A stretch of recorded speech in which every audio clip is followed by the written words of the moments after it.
hope I can stop I know I keep doing that too. clearing my throat. Sorry everybody. Guys, allergy season is truly upon us. Woof. Isn't it always allergy season? Yeah, but it's been especially just because Southern California, we had Santa Ana's today. It's randomly raining. Like, I feel it in my eyes. Aaron's nose has been going in. I feel like we've all just been collectively like, I just feel like I need to buy 400 more air purifiers. If you're an air purifier company, sponsor me because I will use it and post about it every day. I just need them lining every inch of my apartment. How are you? I'm good. I kind of feel like a chicken with its head cut off today. Yeah, I feel you. Yeah, I know you agree. So excited to be here and take a moment to pause and get present with you before running off into the rest of the afternoon. That's something that you and I really have to do. And we do that when we record because sometimes it depends. Like right now, Meadow and I are recording in the middle of the day. We've already recorded one amazing guest episode. And in between are trying to do a million things. I'm going out of town tomorrow. This week has felt really hectic. And I like that when you and I record, we really do try as best as possible to forget about everything else that's going on and ground ourselves in what we are doing. Arrive. Rick Rubin made Anderson Cooper sit with his eyes closed and meditate to arrive before they did an interview. And he was like, oh, I've never done that before. I was like, you could probably use it, Coop. Yeah, Coop. You could. Oh my goodness. Okay. Well, today we are doing another Q&A. Mm-hmm. Every time we do a Q&A and we post, primarily, by the way, if you don't know, we do these Q&As often and we'll post primarily on Instagram on stories. So make sure you're following us at Thoughts May Vary Pod because that's where we post a ton for Q&As. And you guys always send in the best and most thoughtful questions. Mm-hmm. I need to point out though that I feel like this is genuinely a two-way street relationship because as we've gotten to know each other, the listeners and us, more, the questions have gotten so much, not that they were never deep or thoughtful or whatever, what you're saying, though. But there's just a lot more that is being presented. And I want to take a second to thank the listeners for feeling so comfortable in the way that they talk to us, for holding such beautiful boundaries and understanding Meadow and my boundaries as well. You guys are the fucking realist. I totally agree. And it's fun because we get to know whether it's your name or your handle. And if you ask questions often, it's so fun to see. We can kind of piece together your journey and what you've gone through and what you've learned by your question. It's just so much fun. It does genuinely make it feel like the two-way street most accessibly. And so that's why we love doing these and do them all the time. So I tried to diversify. There's a little spirituality, a little mental health, a little relationship, a little work. Let's just dive in. Somebody asked how to balance intuitive spiritual practices and a productive working life. Seems impossible. Yeah. Welcome to my daily struggle. The things that have helped me. Okay. You know what? I'll talk about the calendar that I saw on TikTok and I'm going to find out this man's name. His name is Jesse Itzler. Forewarning, I have no idea who he is. I have no idea if I don't know. I saw one video and it was a nice one. An American entrepreneur, author, and rapper. He's the co-founder of, apparently. He's the co-founder of Marquise Jet, one of the largest private jet card companies in the world. So he posted a TikTok about how he has these giant calendars. I'm talking the posters that you would make for your friends at their soccer games times 10. Okay. And on this poster, he has mapped out the whole next year of his life. And at first when I saw it, I was like, this motherfucker is going to tell me to put on my work goal. It's just going to be more about work, blah, blah, blah, blah, blah. No, I was so pleasantly surprised. The sum of it was what is the point of working if you don't get to enjoy your life? So he was we spend so much time focused on work. The work is going to fill itself in. We know those goals. They're usually top of mind, whatever. He's what this calendar is for is to make sure that I actually do the things that I really want to do this year. So I have all of my trips planned. I have all my kids' games planned. I have all of the amazing things that a year goes by, we blink and we're fuck, what did I do this year? That's what he puts on the calendar. And I really liked that approach. And it's something that Meadow and I were talking about offline. And we're we should implement that and do that. And it's sort of having a planned out bucket list, which I like. And so when I read this question, that sort of came to my brain because as someone who kind of needs, I don't need to be reminded about the things I want to do or the practices that I want to implement. I just need sometimes a little bit of a push to do it. And so for me, scheduling shit, knowing that in the morning, when I wake up, I have my ritual, I have my routine, I do some of my, whether I'm like reading a chapter of creative act, whatever those practices are, it doesn't matter. I know I do certain things in the morning. I know I do certain things in the evening. Sometimes during the day, like if I can sprinkle, I don't really like stop in the middle of the day to like do a whole thing, but if I like need to take breaths or whatever. But for me, it's been helpful to at least like factor them in as like a non-negotiable in the same way that like other non-negotiables exist within my life.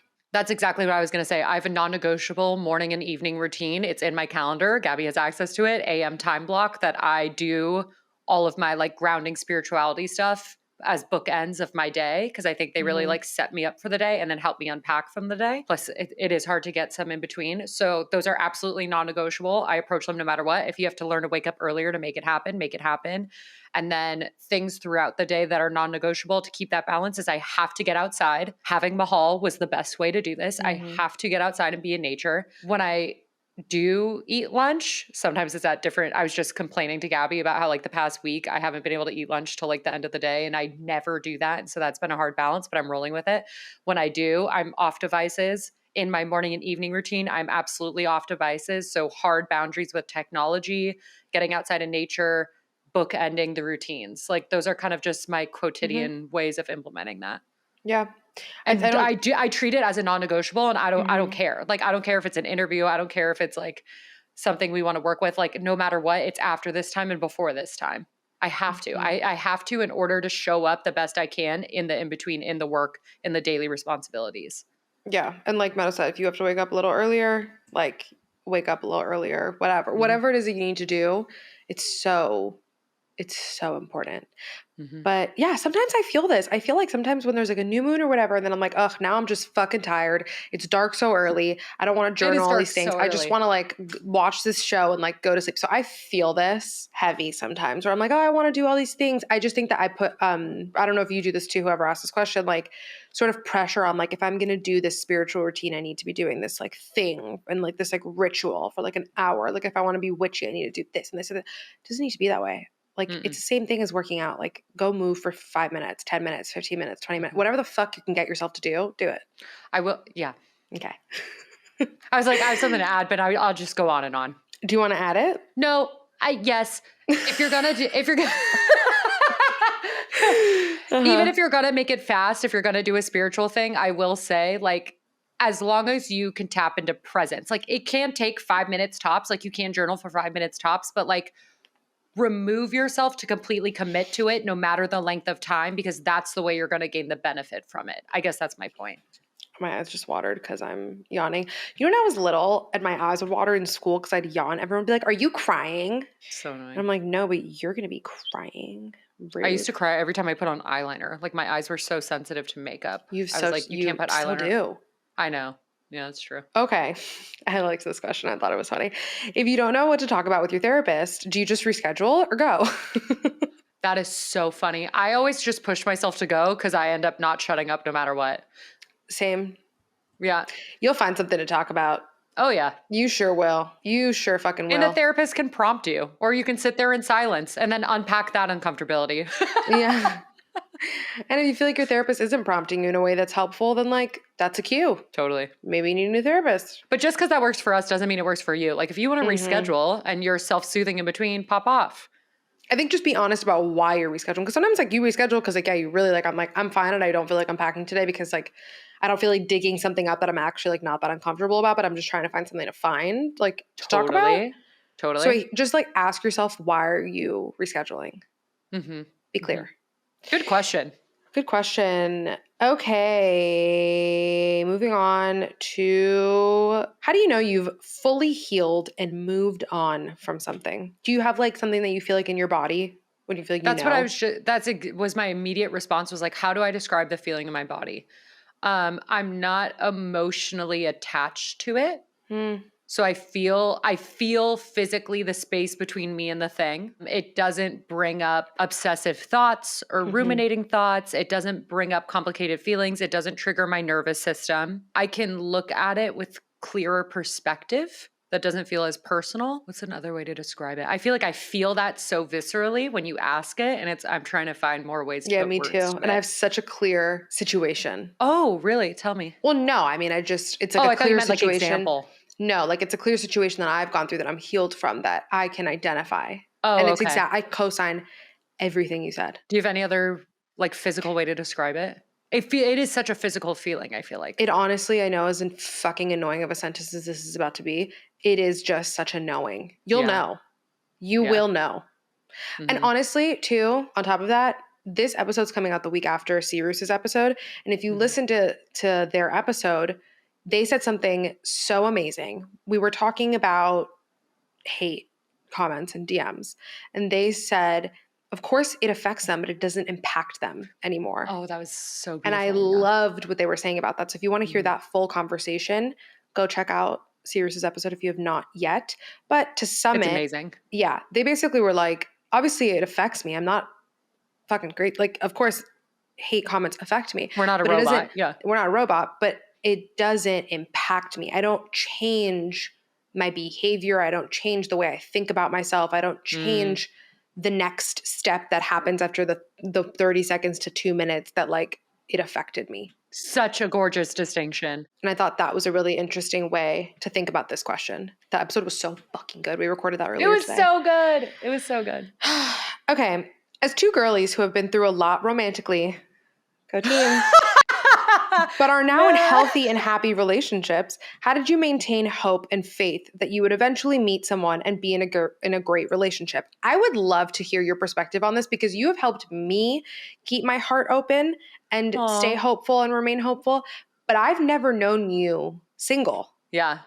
So I don't know. This might be more unique to me because, as most listeners know, I went from like physical, sexual, emotional abuse to Aaron, love of my life and long-term partner. There was 8 months of being single in between, and I was not that I wasn't hopeful, it wasn't even on my fucking agenda. My only intention after that time was to love myself and be happy with myself and fully content with myself for the rest of my life. Whether or not someone came in and added to that was like unimportant to how I decided I would be happy for the rest of my life. And I don't mean like it wasn't something I wanted. I just mean if it came and left, if it came a couple times, if it came once, if it never came at all, I had decided that I was going to be so happy and so in love with myself, no fucking matter what. It wasn't even on my radar to think about developing that hope. So personally, I approached that monumentally differently. I think in terms of someone that's looking for that hope, I may say other things like the Jace Shetty thing, where finding and reaffirming how much love you already have in your life, from family, from friends, to yourself, to your pet, to your interests, to your hobbies, to your passions. Like love is love is love. Like it's all the same energy. So reaffirming how much of it you already have shows you, like, of course, romantic love will come. Maybe it'll go. Maybe it'll be around forever. Like there's so much love already that is inevitable almost. But speaking strictly, because they were asking like from a personal perspective from the two girlies, like what I made it so intentional that would not matter to my happiness and to my self-love and access to love. And that was the key to finding it for me. Was not even like I really You prioritized yourself. I prioritized myself. And it's funny because the catalyst to all of that was I'm still really close with one of my ex's moms, and we were on a hike, and she said that to me. She was like, enough is enough. Like figure out how to be alone and how to love yourself completely, because whether they come and go, like you need that for yourself. Almost in the same way that have been talking so much recently about the importance of friendships outside of relationships. And especially if you're like someone that identifies as a woman, other woman relationships is so impactful and so monumental. And so you should understand when to go to one versus another, and you shouldn't go to both for everything nor the same things. It's kind of how I started feeling about myself. Like I can generate that for myself and I don't need it. I got a really good piece of advice once that was talking about how in the same sort of like detachment from whoever it is that this person is going to be in your life, trusting that you will be met where you want to be met. And not Mm. from a place of guarded, which there's a question later here about self-sabotage in relationships that I want to talk about. Mm. So I'll talk about that more in there. So I'm not talking coming from like a very guarded place, but just truly in the knowing of what you want for yourself and for your life, trusting that you will be met there. Don't even Mm. attach it to a person. You'll be met Mhm. there. Mhm. And you, I mean, helped me endlessly. And it was that. It was really you and Maddie like held me down when I Mm. would go through because I really don't talk about it often on the podcast after episode 1. That was the biggest trauma dump of my existence. But You really didn't wanna post that, to be fair. You no, really didn't wanna post I that didn't. episode. I surely didn't. And since then, I feel like I don't really talk about since like season 1. I feel like I haven't talked about this relationship. It's like the Yeah. relationship that came and went and what COVID Yeah. relationship wasn't. Yeah. But the reason that breakup was confusing was because it was the first time since my like fucked up emotionally abusive relationship that I was in love and that I fully promised myself to like give everything to a relationship. And then when it didn't work out, I was like, well, I don't want to fucking do that again. Shit. Mhm. Like that was a Mhm. lot. Like getting to know this person was a lot. Dumping my heart out like that was a lot. Like it was just like in the same way that people are like, fuck, I don't want to go to a new therapist because I hate my That's therapist. So I'm just exactly what going I to was stay with thinking. this person. Yeah. And you guys were so helpful for me in that transition of reminding me like how far I had come Mhm. not only in my self growth, but like in relationships, and to remember that closing myself off and making myself hard was what just traps me in feeling and acting super Mhm. inauthentically and feeling Mhm. misunderstood. So like why Mhm. go back to that place? Just keep moving forward. You push through uncomfortability once, you can fucking do it again and Mhm. it every time there is something to learn. I don't regret ever giving someone love too. You know what I mean? Like Me even neither. even in the abusive relationship, like we weren't in love, but like sending them love or feeling like I was giving them love at that time. Like I don't ever regret sending people love. I think it's like the highest kindest thing you can do for another human on the planet. Which again goes back to why when I say coping is so important during this time, like sending out more love is like for the love of everything. Like we need it. Like that's what Yeah. we need. We need No, to for feel that. real. So And I mean, speaking of the question that we just answered about and how like letting how something impacts you, my emotionally abusive ex, when I think about that relationship now, which like is something that it always is going to come up. Like I'm fucking talking about it with my therapist. Like it mhm. comes up in interesting ways, but it's become so like detached from the person and it's more just Mm. about like the situation and acknowledging like where my The behaviors came experience. from and the experience and whatever. Like I don't hate him. I don't feel Mhm, anger. Like mhm, I can feel sad for myself, like the like girl who didn't know what the fuck she was getting into. But I always, whenever I have those moments, I literally send him love, especially now, mhm, like where all people like love to like bring him up to me from like Miami. mhm, mhm, And even now, like I just found out he fucking had a kid. And I'm like, mhm, my first reaction was like, oh God. And then I found out it was a boy and I was like, oh God. And then all in those moments, I was like, I send you so much love to mhm, be the best parent that you can be. And I mhm, pray and hope that you've become a better man to raise mhm, a man in this world. mhm. God knows if it's happened, but I fucking send it out there. You know what I mean? I hope all I can do is try to contribute to that experience from Yeah, afar.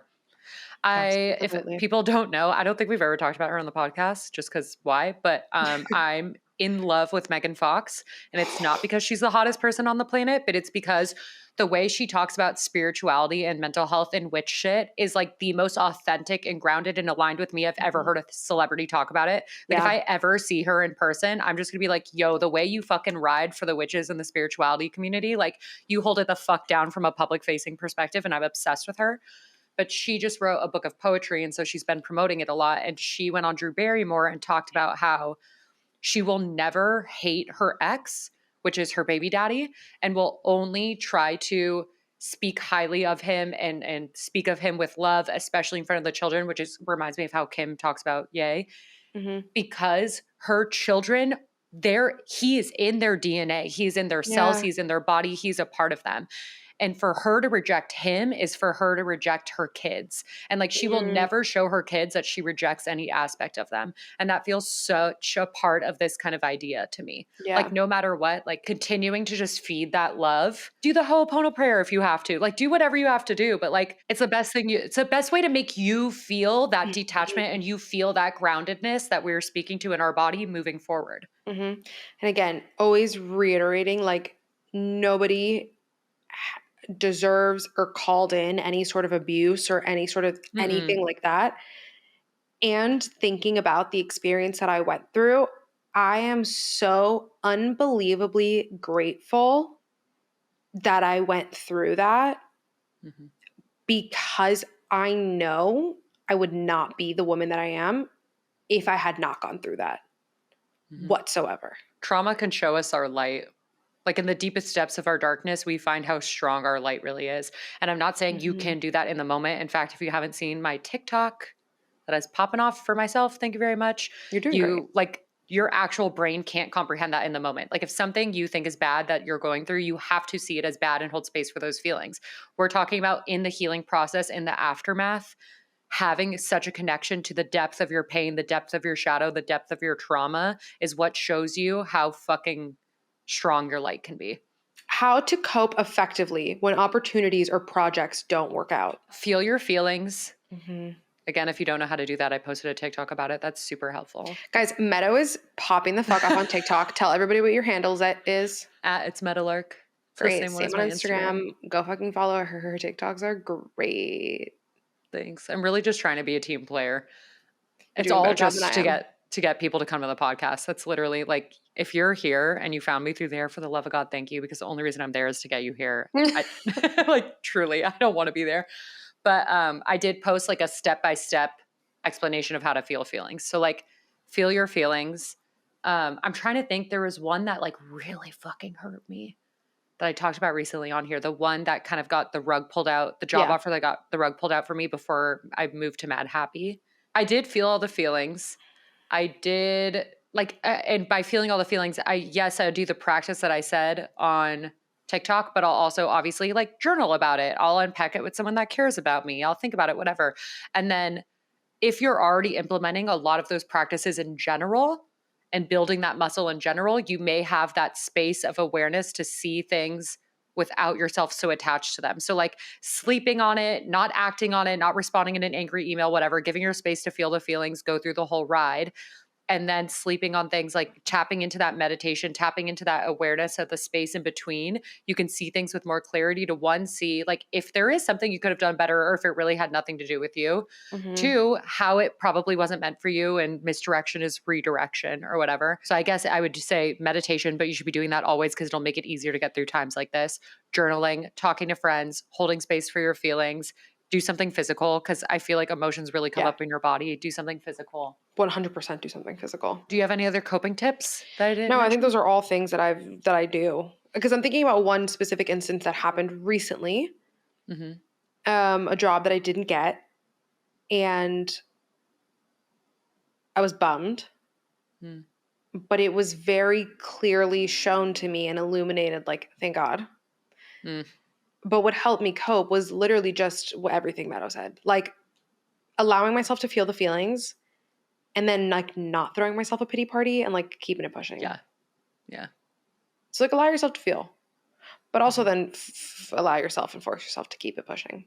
We're not for everyone. When it comes to, like, business and work stuff, like, not only are we so not for everyone, but there's always so many factors at play. Like, tap into that abundance mindset and know that there's so many more things for you. Especially when it comes to that area of your life. And you use that to help you keep it pushing and push through all those coping strategies to get to that space of awareness. Literally, every no gets you closer to the yes. Yeah.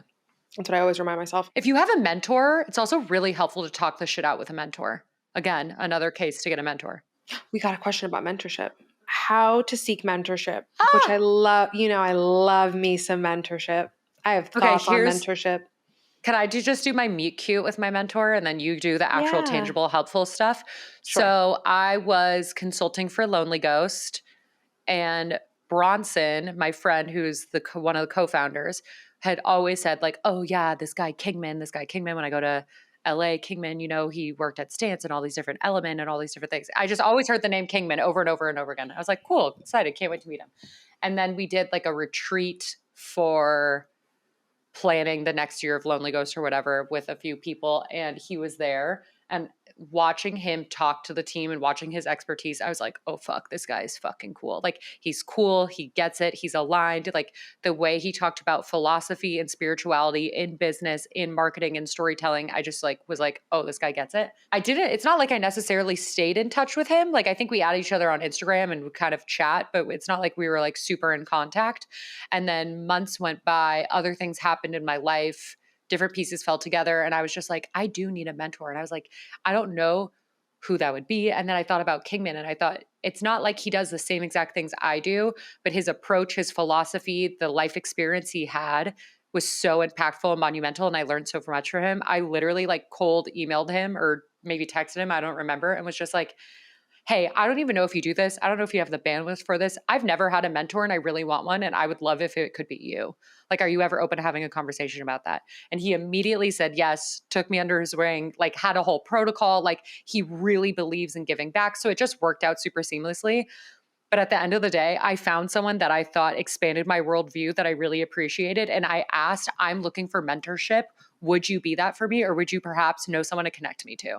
Yes, I like that you added that ending because I have thoughts. Tell us. This is a perfect example of when Meadow can catch a vibe and like, again, she didn't know, but like could catch a vibe that she was comfortable saying that to him, because I don't always agree that that is the best way to like ask someone to be your mentor until you've gotten to a certain point.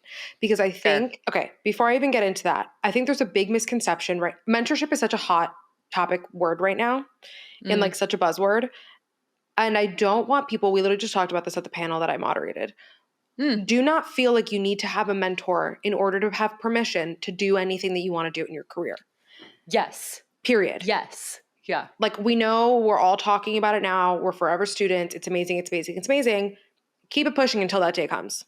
Mm-hmm. You're fine. Okay? Mm-hmm. You got it. Distinction number one. Distinction number two.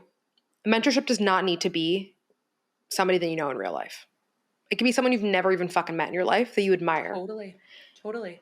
Online mentors are so valuable, and the amount of access that we have right now is unbelievable. Take a masterclass on somebody that you admire. That's an online mentor for you. Follow someone on Instagram. Follow someone on TikTok. Like, there are so steady people. Watch hours of footage of them.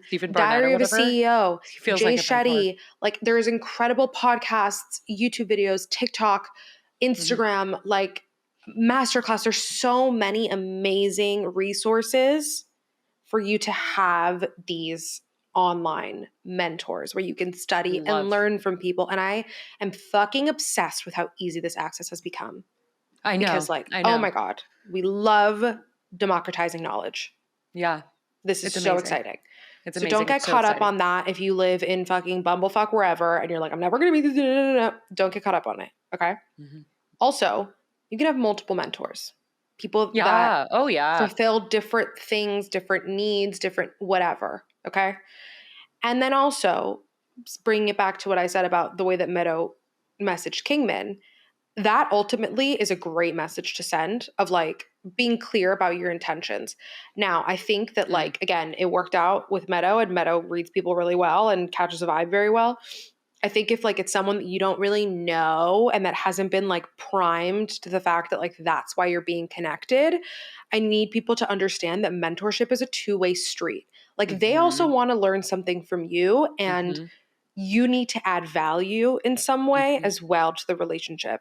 And because of that, I think it can be often inappropriate to like just be like, hey, I need a mentor for someone that's like, again, not been primed, like whatever. Sometimes it works out. I've definitely done it, and I kind of regret the way that it taught me how to move better in that situation. So I would say like if there's someone that you're really interested in meeting and that you're really excited to learn from, reach out to them and ask them if they'd be interested in grabbing a coffee or if they'd be interested in a 15-minute call.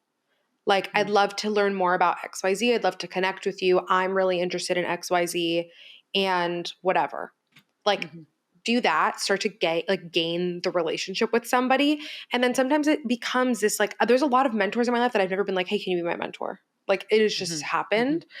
And I don't even know if they know that I would call them a mentor, but like I've learned so Jesse much from Israel them is that I that to would. me. He's coached me so much in my career and stuff. He's absolutely like, I don't know if I've ever said it to him, but he's such a mentor to me. Yeah. And then with the adding value thing, so one of the women on the panel was talking about how she, to her mentor, was like, I wanted to make sure that I was adding value, but I didn't know how to because it's this incredible person that like, they're so successful, whatever. She's like, I just started sending them articles I thought they would like. And just being like, hey, read this morning, thought you'd enjoy it. Like this part was interesting and reminded me of you. And it's like, even that is like interesting, especially if mentors are older than you, like knowing what like the youth is talking about or like, No, whatever. Totally. So I think there's like total different ways that you can like add value. You don't have to feel like you need to be like on par with them success-wise, whatever. So yeah, I would say don't get caught up on the fact that they have to be somebody that you know. Online resources are so fucking remarkable. Try and have the social skills around understanding like and priming them to the idea of being your mentor. I also might be completely wrong in that, and like there might just be, I think that's also for like really corporate situations or people who are like really busy. Like there are also just different ways like I don't it know. worked Mine out in wasn't Meadows' corporate, case. but we had we had worked together, spent a weekend retreat together, talked about Exactly. things. Like Yes. I knew that it would, like you said, I read people well. I have great fucking intuition. I caught a vibe and I knew it would probably work out. And he was like primed to that kind of like, you need to be a person, blah, Right. blah, blah. Don't feel like you can't do something because you don't have a mentor. So that's what I'd say about that. Okay.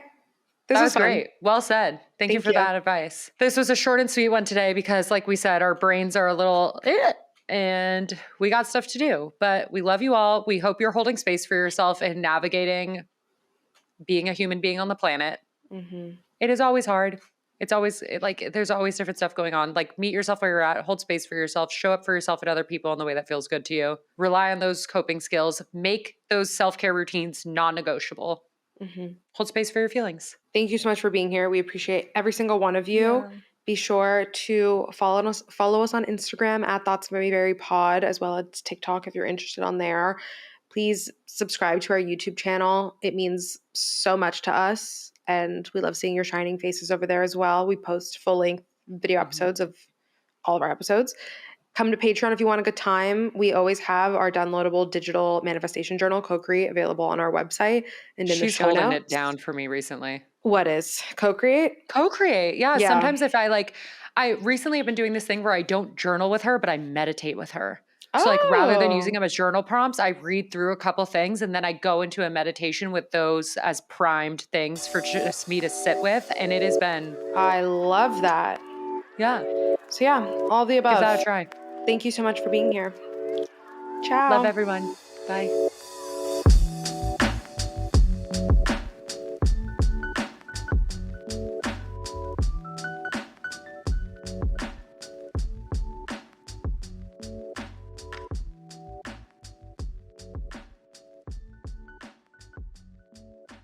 How's it going, y'all? It's Aaron. Don't let your Monday suck. Don't have those Sunday scaries. I'm tired of everybody waking up in the week saying, shit, it's Monday. You know what goes down? TMV releases every week on Mondays. Make sure you rate and review wherever you get your podcasts. And if you're watching YouTube, yes, TMV has a YouTube, be sure to subscribe and ring that noti bell and never miss a thing. And also, join the TMV Familia by joining the Thoughts May Vary Patreon and by following at Thoughts May Vary Pod on Instagram and TikTok. Thank you for listening. Great. There you go. Thanks, AB. Got y'all.